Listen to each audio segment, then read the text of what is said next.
ଆସିଛି? ତାହେଲେ ଆଜି କଣ ପଢିବେ କୁହ? କଣ ପଢିବା? ଆଜି ଗୋଟେ ଓଡ଼ିଆ ଗପ ବିଷୟରେ ଆମେ ଜାଣିବା ନାଇଁ? ଗପ ବିଷୟରୁ ଆମେ କଣ ଶିଖୁଛେ ସେ ସବୁ ଜାଣିବା। ଠିକ ଅଛି? ତାହେଲେ ମୋ ପାଖରେ 6ଟା ଚିଟ୍ ଅଛି। ଚିଟ୍ ଭିତରୁ ଆମେ ଗୋଟେ ଗୋଟେ ଚିଟ୍ ରୁ ଜାଣିବା ଯେ କଣ କଣ ସବୁ ଅଛି ନାଇଁ? ତାହେଲେ ଆମେ ଜାଣିବା କଣ ଓଡ଼ିଆ ଗପ କଣ?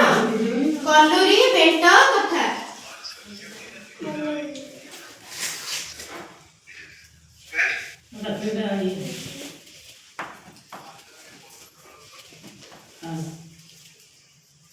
କଲୁରୀ ବେଣ୍ଟ କଥା। ତ ଜାଣିଛ ତୁମେ ଗପ? ଜାଣିଛ? କେତେ ଜଣ ଜାଣିଛ ତମମାନଙ୍କ ଭିତରୁ? ତାହେଲେ ଆମେ ଏଇ ବିଷୟରୁ ଜାଣିପାରିବା ନାଇଁ? ତାହେଲେ 6 ଜଣ ଠିଆ ହୁଅ। କୋଉମାନେ ସବୁ ଅଛ? ତାହେଲେ ମୋ ପାଖରେ ଏମିତି ଚିଟ୍ ଅଛି ହେଲା? ଜଣେ ଜଣ କରି ତମକୁ ଗୋଟେ ଦିଆ ହବ। 1 ନମ୍ବର ଚିଟ୍ ମତେ ଦେବ ତମେ ହେଲା? ନିଅ ଧର ସମସ୍ତେ ଗୋଟେ ଗୋଟେ ନିଅ। ନିଅ ଆଉ କିଏ? ନିଅ ତମେ ନିଅ। ତାହେଲେ ମୋ ପାଖରେ ଗୋଟେ ଥାଉ। ଏଇଥିରୁ ଆମେ ଜାଣିବା କଣ ଗୋଟେ ଗପ ବିଷୟରେ ଜାଣିବା ନାଇଁ? ତାହେଲେ ଏଇ ପ୍ରଥମରୁ ଆମେ ଦେଖିବା କଣ ଅଛି ନାଇଁ? କଣ ଅଛି? ବୁଢ଼ୀଟିଏ କଲରା ମଞ୍ଜିଟିଏ ପାଇ ତାକୁ ନେଇ ବାଡ଼ିରେ ପୋତିଲା। କହିଲା ମଞ୍ଜିରେ ମଞ୍ଜି କାଲିକୁ ଗଜା ହେବୁ, ନହେଲେ କମାର ଘରୁ କଟୁରୀ ଆଣି ଚୋଟେ ଦେବି। କିଏ କହିଲା? ବୁଢ଼ୀ। କଣ କହିଲା? ମଞ୍ଜିରେ ମଞ୍ଜି କାଲିକୁ ଗଜା ହେବୁ, ନହେଲେ କମାର ଘରୁ କଟୁରୀ ଆଣି ତତେ ହାଣି ଦେବି। କାହାକୁ କହିଲା? ମଞ୍ଜିକୁ କହିଲା। କିଏ କହିଲା? ବୁଢ଼ୀ କହିଲା। ତାହେଲେ ଏଇଟା ଆମର ସରିଲା କୋଉ ପାଠରେ? ପ୍ରଥମରେ ସରିଲା। ଦ୍ୱିତୀୟ କାହା ପାଖରେ ଅଛି?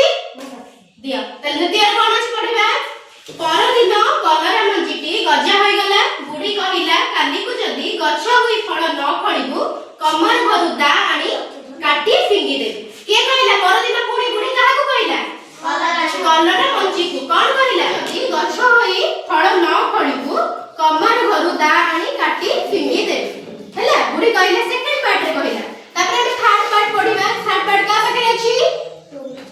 ଏଇଠି ଅଛି। ତାହେଲେ କଲୁରୀ ବେଣ୍ଟ କଥାର ତୃତୀୟ ପାର୍ଟ ଯୋଉଟା କଣ ଅଛି? ପରଦିନ କଲରା ଗଛରେ କଲରା ଫଳି ପାଚି ଲାଲ ଟହଟହ ହୋଇଗଲା। ତାହେଲେ ବୁଢ଼ୀ କଥାକୁ ଡରୁଥିଲା କଲରା ମଞ୍ଜି ନାଇଁ? ଡରୁଥିଲା? ବସ ବସ। ବୁଢ଼ୀ କଥାକୁ କିଏ ଡରୁଥିଲା? କଲରା ମଞ୍ଜି।